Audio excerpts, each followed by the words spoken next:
اور عزیزان محترم، ایک مناسبت یکم شعبان کے دن جناب سیدہ زینب عالیہ کی ولادت، شریکت الحسین بی بی کی ولادت. بس اشارہ کرتا چلوں گا، قبلہ بھی بیٹھے ہوئے خطاب کریں گے انشاءاللہ.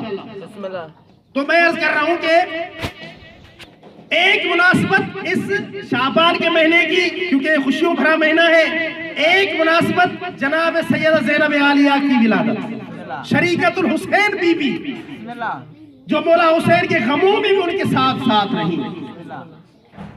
اور دوسری مناسبت 3 شعبان کے دن مظلوم کربلا کی ولادت. اور عزیزو، چوتھی مناسبت اس شعبان المعظم کے مہینے کی وہ حضرت ابو الفضل عباس کی آمد، مظلوم کربلا کی آمد، کہ جس مظلوم کربلا نے وفا کی انتہا کر دی، جس مظلوم کربلا نے اپنے بازو کو دے دیے لیکن مولا حسین علیہ السلام کا ساتھ نہ چھوڑا. اس مظلوم کربلا حضرت عباس کی ولادت بھی اسی مہینے کی 4 تاریخ کو. اور اس کے بعد چوتھی مناسبت اس مہینے کی وہ 7 شعبان کے دن حضرت قاسم، حضرت مولا حسن علیہ السلام کے یتیم، جن سے جب پوچھا گیا، مولا حسین نے کربلا میں پوچھا تھا حضرت قاسم سے، بیٹا قاسم آپ کی نگاہ میں موت کیسی ہے؟ نوجوان تھے حضرت قاسم، آپ کی نگاہ میں موت کیسی ہے، آپ موت کو کیسا سمجھتے ہیں؟ تو جناب قاسم نے عجیب جملہ ارشاد فرمایا، چچا جان احلا من العسل، چچا میری نگاہ میں موت شہد سے زیادہ میٹھی. اس قاسم کی ولادت بھی اسی مہینے جو کل گزر گئی مناسبت. اور اس کے بعد اسی مہینے کی 11 تاریخ شعبان المعظم کی 11 تاریخ کو حضرت علی اکبر کی ولادت بھی ہے. کون علی اکبر؟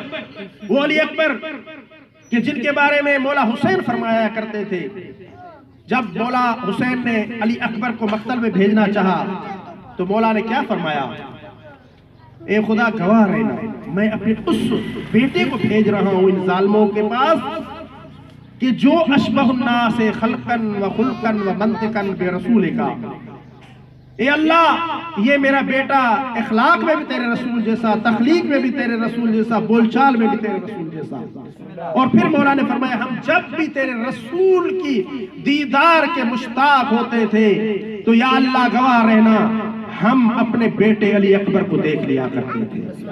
وہ شبیہ ہے پیغمبر اکبر اسی مہینے کی 11 تاریخ کو دنیا میں تشریف لائے.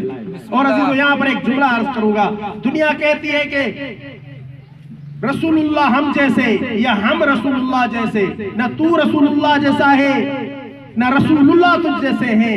اگر رسول اللہ دنیا میں اگر رسول اللہ جیسا کوئی ہے تو مولا حسین فرماتے ہیں کہ میرا بیٹا علی اکبر.